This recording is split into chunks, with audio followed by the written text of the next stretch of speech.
बाबर आजम से जब आज एक सवाल हुआ, फिर क्या हुआ? उन्होंने कहा कि मुझे किंग शिंग ना बोले। क्या बोला? उन्होंने कहा कि मुझे किंग शिंग ना बोले। सपना तो तहा है तो दिल कभी जलता है।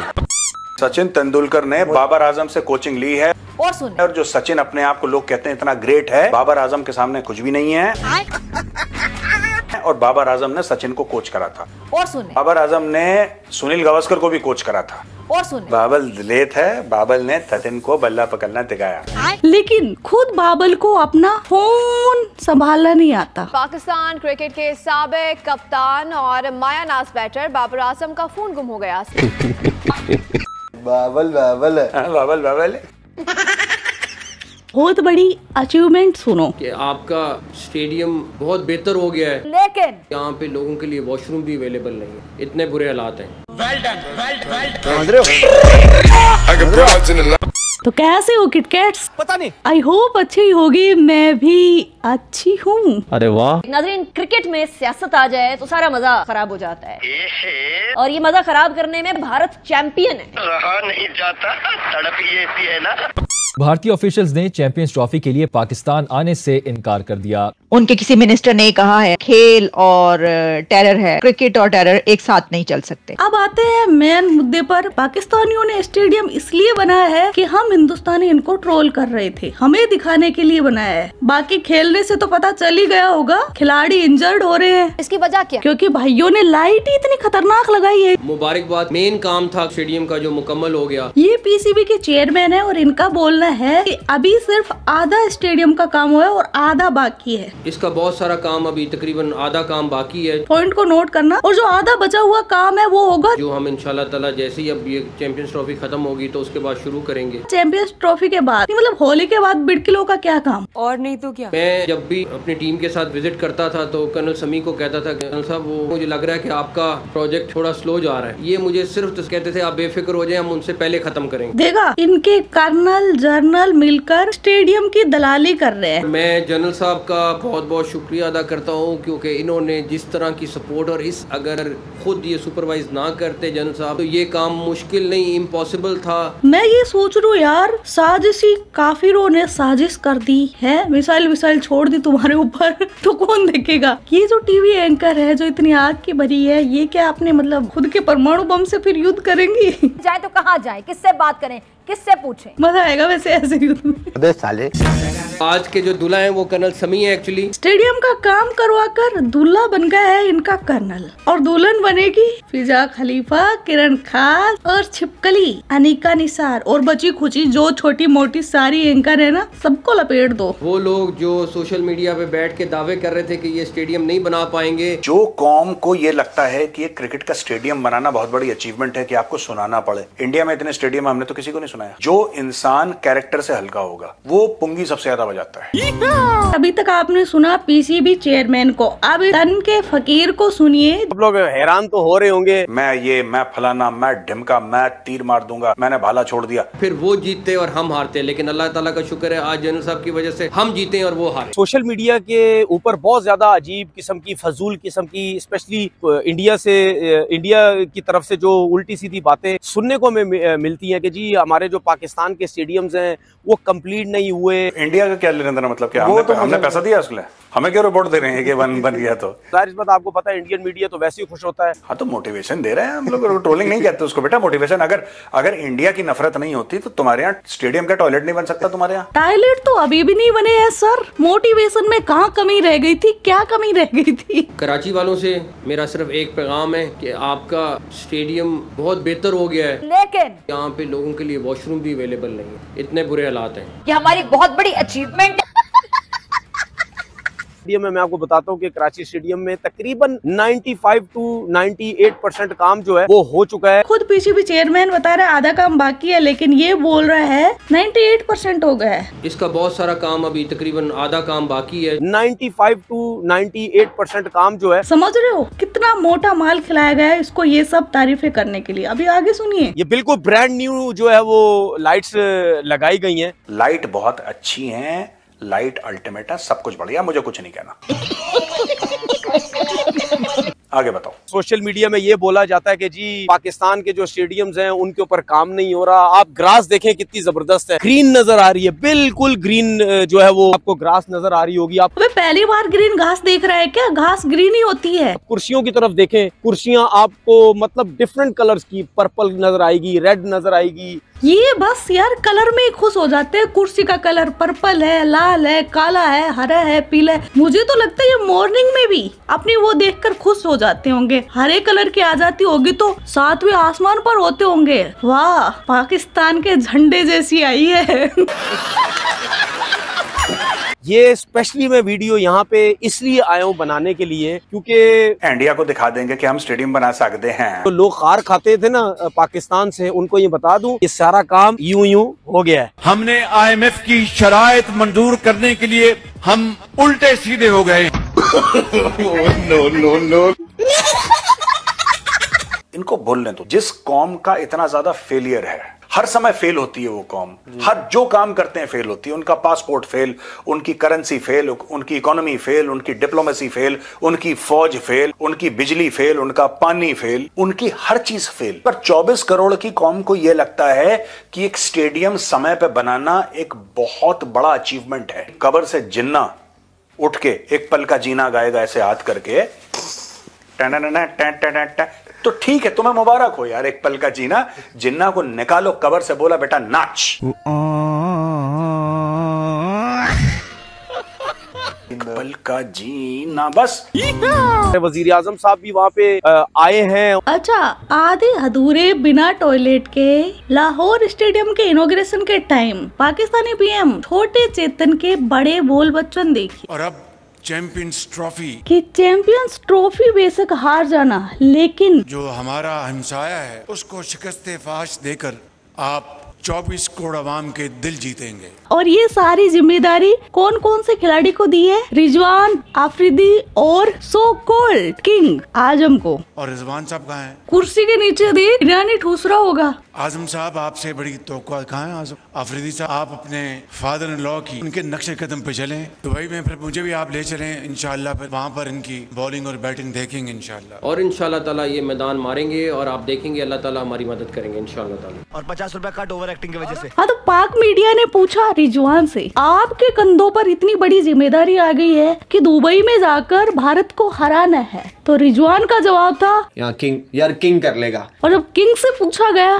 तो किंग ने बोला, सबसे पहले तो मुझे किंग सिंह बोलना बंद करो। बाबर आजम किंग नहीं, घंटे का किंग है। बाबर आजम से जब आज एक सवाल हुआ, फिर क्या हुआ? उन्होंने कहा कि मुझे किंग सिंह ना बोले। क्या बोला? उन्होंने कहा कि मुझे किंग सिंह ना बोले। सपना टूटा है तो दिल कभी जलता है। पाकिस्तानी टीम कितना दमखम, कितना जज्बा, कितना हौसला रखती है। मिडिल के अंदर जो है कोई बैट्समैन ही नहीं है बैट करने के लिए इस दफा, और यही चैंपियंस ट्रॉफी में जा रहे हैं। हाँ भाई हाँ, मैं तो बहुत लंबी बैटिंग खिलाने के इसलिए भी हक में नहीं हूँ कि अगर आपके पहले 5 नहीं चले तो अगले 2 भी नहीं चलेंगे, या चल भी जाएंगे तो मैच नहीं बचेगा। अब मसला क्या है? अच्छा, अभी इनका उछलना कूदना देख चुके हैं। ये कोई खाला जी का घर नहीं था। मैं चैलेंज करता हूँ, कोई बनवा के बता दे। वो बिलांद भर का स्टेडियम है गरीब सा, उसमें इतनी खुशियां मना रहे हैं जिसमें टॉयलेट तक कभी है नहीं। और उस स्टेडियम के लिए भी इन्होंने कहां से कितना कर्जा लिया। इनका जो PM है वो दुबई पहुंच गया था कटोरा लेकर, और इनका जो सदर प्रेसिडेंट जरदारी वो पहुंचा चाइना, वो भी भीख मांगने के लिए। और खुद IMF पहुंच गया है पाकिस्तान में इनके नट बोल्ट टाइट करने के लिए। तीनों को देखते हैं बारी बारी से। चलते हैं दुबई, जहां पर वजीर आजम शहबाज शरीफ दुबई में। मैं UAE के मैंने उन भाइयों को कहा मैं आया हूं तो आप समझेंगे शायद कि मांगने आया। मैं मांग नहीं आया, लेकिन मजबूरी है। जी हाँ, चाइना जो कि हमारा बेहतरीन दोस्त है, और आप लोग जानते ही हैं कि जी आसमानों से ऊपर, पहाड़ों से ऊंची, समंदर से गहरी, शहद से मीठी, और न जाने कैसी कैसी दोस्ती जो है वो हम चाइना के साथ रखते हैं। मैं आपको अंदर की फिल्म बता दूं कि चीन के साथ हमारे जो है ना सिचुएशन बहुत ज्यादा बिगड़ी हुई है, क्योंकि कोई टीवी एंकर आपको नहीं बताएगा, क्योंकि पता आता तो कुछ होता नहीं है। एक गलती से मैं ज्यादा पढ़ लिख गया हूँ, फंस गया हूँ। अभी आजकल जी हमारे जो प्रेसिडेंट है यानी कि आसिफ अली जरदारी साहब, जी हाँ, वो भी गए हुए हैं और चाइना के विजिट पर। अब हमने दोबारा से चीन के साथ कर ली दोस्त। क्यों की दोस्ती? इस वजह से भाईजान, क्योंकि कर्जा हमने वापस देना नहीं। हमने चाइनीज को बोला है कि भाईजान प्लीज ये जो कर्जा आपने में दिया है प्लीज इसको आगे बढ़ा दें। तो यकीनन अब चाइना को कुछ ना कुछ तो पैसा देना ही पड़ेगा ना, यानी कि अगर हम बोरी मांगेंगे तो थैला तो मिल ही जाएगा। यही डेडिकेशन थी जिससे ये प्रोजेक्ट मुकम्मल होना था, वरना ये प्रोजेक्ट मुकम्मल नहीं हो सकता। क्या IMF का वफ़द दौरा ये मामूल की बात है या इससे बढ़कर कुछ और भी? पाकिस्तान में मैन्युफैक्चरर्स के लिए टैरिफ इस वक्त खित्ते में सबसे ज्यादा है। A lot of पाकिस्तानी से कि IMF दखल अंदाजी कर रहा है। हालांकि ये 25th टाइम है कि आप IMF के पास जा रहे हैं और उनकी जो डिक्टेशंस भी होती हैं वो भी मुल्क की इकानमी के मफादात में होती हैं। IMF पाकिस्तान को डिक्टेट कर रहा है। Right to do so because when they pay you. A few moments later. Yes, हम किसी की डिक्टेशन नहीं लेनी चाहिए और किसी लिहाज से भी वो अपने तौर के ऊपर हमें ये नहीं कह सकते कि हमें क्या करना है। जो हमारे मुल्क के मफाद में है वो हम श्योरली करेंगे। भाई बुड्ढा सठिया गया है क्या? पहले तो बोल रहा है कि हम 25 बार लोन ले चुके हैं तो IMF इनके ऊपर कुछ भी कर सकते है, दूसरी बात में बोल रहा है डिक्टेट नहीं कर सकती। भाई मतलब क्या बोलूं मैं इनके दोगलापन को। आगे बढ़ते हैं। IMF ने आकर पकड़ा है इनके चीफ जस्टिस को कि भैया तुम्हारे मुल्क में ये हो क्या रहा है, चल क्या रहा है। IMF के वफ्द ने चीफ जस्टिस ऑफ पाकिस्तान से मुलाकात की है। ऐसा कहा जाता है कि इनकी जेल में जो इमरान खान है वो खत लिखता है कभी तो IMF को कि भाई पाकिस्तान को लोन मत दो, मुल्क को तबाह बर्बाद कर दे, और कभी खत लिखा जाता है ट्रम्प काका को कि जो इनके मुल्क में आजादी है राय क्या बोलते हैं ये फ्रीडम ऑफ स्पीच, उसका गला घोटा जा रहा है। चीफ जस्टिस ने इमरान खान की जानिब से उनको लिखे गए खत पर भी बात की। मतलब खुद ये बोलते हैं कि इनकी जेल में कोई पेन पेंसिल तक नहीं लेकर न जा सकता है न आ सकता है, तो खत कैसे बाहर आ गए? खुद छोटे चेतन ने तो नहीं लिख दिए सिंपैथी पाने के लिए। इस बहस में अगर गए तो बात बहुत दूर तक जाएगी। खत का मामला जो अभी तक गुत्थी बना हुआ है, जो खत लिखा गया, तो जो सुप्रिंटेंडेंट जेल है अडियाला वो तो कहते हैं कि जी जो खत लिखा जाता है जारी बात है उनकी नजर से गुजरे बगैर, इंतजामिया की नजर से गुजरे बगैर कभी जा ही नहीं सकता। क्या मुअम्मा बना हुआ खत का? अडियाला जेल में इमरान खान से एक मुलाकात करके आया था। और वहाँ का जो सिस्टम है उसमें तो कोई खत क्या एक कागज का छोटा सा टुकड़ा भी जो है या एक पेन, ये दोनों चीजें अंदर नहीं जा सकती। कोई भी लेके नहीं जा सकता, ना लेके बाहर आ सकता है, ये पॉसिबल नहीं है। प्रोग्राम में बातें हो रही थी IMF की, लेकिन फिजा बेबी को एक उम्मीद की किरण खास नजर आई, इसलिए ना सिर्फ अपने आसिक का हाल चाल पूछ डाला बल्कि रिएक्शन देखिए मोहतरमा का। अच्छा चलिए ये बताएं, जब आपकी मुलाकात हुई थी तो आपने बानी PTI को किस हाल में देखा वहाँ पे? उस मुलाकात का थोड़ा सा अहवाल बता दें। उसी तरह से वही अंदाज और वही बातचीत। फिक्र ना करें। जैसे से जो IMF के वफ़द की मुलाकात है उस पर बड़ा एक सख्त पोजीशन लेते हैं, वे सख्त किस्म का बयान दी है। लेकिन चले ये बताएं कि IMF का क्या इतना किरदार होना चाहिए जिसको आम अल्फाज में मुदाखलत अमल दखल भी कह सकते हैं कि वो सुप्रीम कोर्ट तक पहुंच जाए?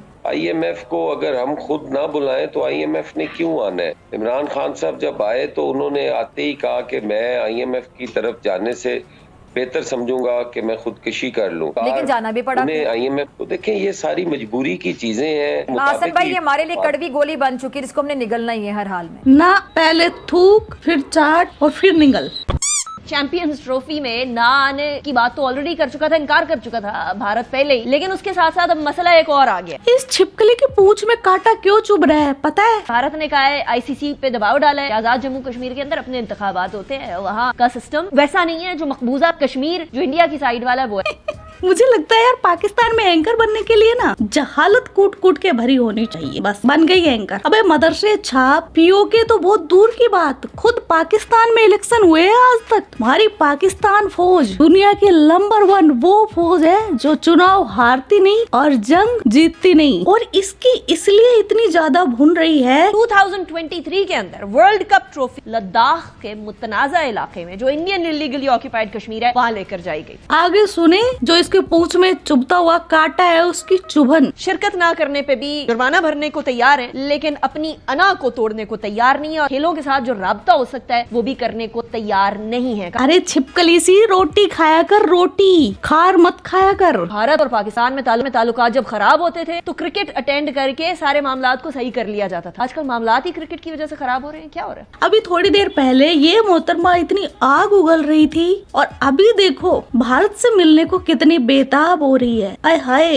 ये छटपटाहट देखी नहीं जाती। इस सियासत को देखते हुए और ये देखते हुए कि जयशंकर भी आईसीसी के अंदर जो है वो कमांड संभाल लेंगे, और जयशंकर अमित शाह के साहबजादे, और अमित शाह तो पाकिस्तान के बहुत खिलाफ हैं। नहीं, भारत की राजनीति में घुसना जरूरी है जब तुझे जय शाह और जयशंकर में अंतर ही नहीं पता। दोनों अलग अलग हस्तियां हैं, और अमित शाह का बेटा जैसा ही होगा, तुम्हारी तरह नहीं किसी का भी सरनेम लगाकर घूमते हैं। आने वाले टाइम्स में और ज्यादा ये फासले तो नहीं बढ़ जाएंगे इंडिया पाकिस्तान के इतने? कैसे पाकिस्तान के अंदर जो इवेंट होता है उसके अंदर इंडिया को मसला हो जाता है, कल को कहीं इंडिया यही ना कह दे कि हमने पाकिस्तान के साथ क्रिकेट ही नहीं खेलना। आय हाय, कितना दुख है यार इसकी जिंदगी में। मतलब अभी तो सिर्फ ये दुख है इनको कि भारत इनके मुल्क में खेलने नहीं जा रहा, फिर इनको एक डर और सता रहा है कि कहीं ये ही ना बोल दे कि इनके साथ खेलना ही नहीं है। मैं बोलती हूँ तुम्हारे मुंह में ना घी शक्कर, ऐसा ही होना चाहिए, तुम्हारे साथ कोई मैच होना ही नहीं चाहिए। और होगा इंशाअल्लाह ताला। इंडिया एक तरफ रहे ना, इन बिटवीन क्यों हुआ है पाकिस्तान को? वो भी ऐसा मालूम होता है कि एक पेंडुलम की तरह बीच में लटका हुआ है। तो ये वाकई